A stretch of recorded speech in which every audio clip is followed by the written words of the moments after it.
Assalamualaikum warahmatullahi wabarakatuh.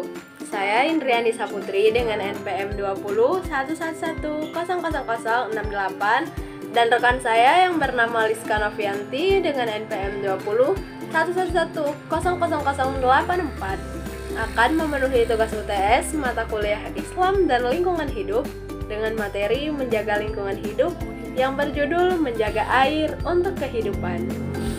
Air adalah sumber kehidupan makhluk hidup di bumi.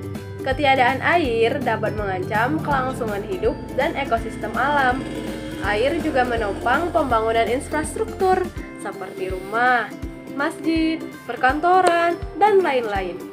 Hal ini menandakan bahwa segala apa yang ada di bumi memang diperuntukkan bagi kehidupan manusia.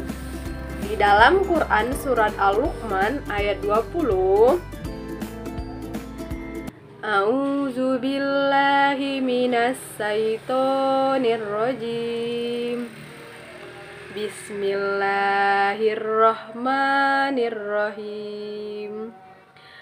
Alam tarau annallaha sahhara lakum ma fis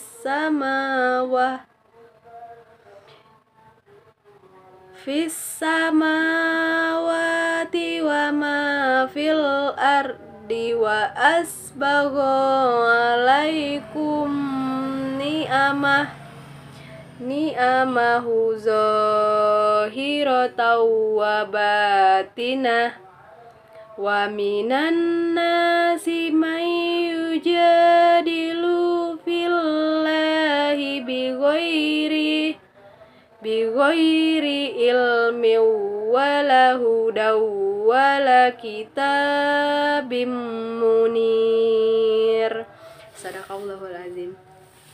Artinya, tidakkah kamu memperhatikan bahwa Allah telah menundukkan apa yang ada di langit dan apa yang ada di bumi untuk kepentinganmu dan menyempurnakan nikmatnya untukmu lahir dan batin. Tetapi di antara manusia ada yang membantah tentang keesaan Allah tanpa ilmu atau petunjuk dan tanpa kitab yang memberi penerangan. Air adalah kekayaan paling berharga dan warisan bagi generasi mendatang. Allah Subhanahu wa Ta'ala sudah memberikan nikmat itu secara gratis. Sayangnya, nikmat tersebut kadang tidak dimanfaatkan dengan baik. Kita harus sadar bahwa lingkungan yang kotor adalah sarang dari banyak penyakit berbahaya. Bahkan, kerusakan lingkungan dapat menimbulkan bencana alam seperti banjir, longsor, dan lain-lain. Hal paling sederhana yang bisa kita lakukan untuk selalu menjaga lingkungan adalah dengan menjaga kebersihan rumah dan halaman. Dengan begitu, kita akan terbiasa untuk terus menjaga kebersihan lainnya, terutama air. Dampak pencemaran air sangat luas, misalnya dapat meracuni sumber air minum, makanan hewan, ekosistem sungai dan danau jadi tidak seimbang, kemudian merusak estetika lingkungan, dan masih banyak lagi. Kita harus membiasakan kebiasaan gotong royong, membuang sampah di tempat sampah, membagi sampah berdasarkan jenisnya untuk dibuat pupuk kompos dan didaur ulang, menanam pohon, tidak mengeksploitasi pohon dan sumber mata air agar tidak tercemar, mengurangi intensitas limbah rumah tangga, melakukan penyaringan limbah pabrik, serta membuat sanitasi agar sumber air bersih lainnya tidak tercemar. Ayo rawat lingkungan hari ini untuk kehidupan yang lebih baik besok. Terima kasih. Materi selanjutnya akan dipaparkan oleh rekan saya Liska Novianti. Assalamualaikum warahmatullahi wabarakatuh.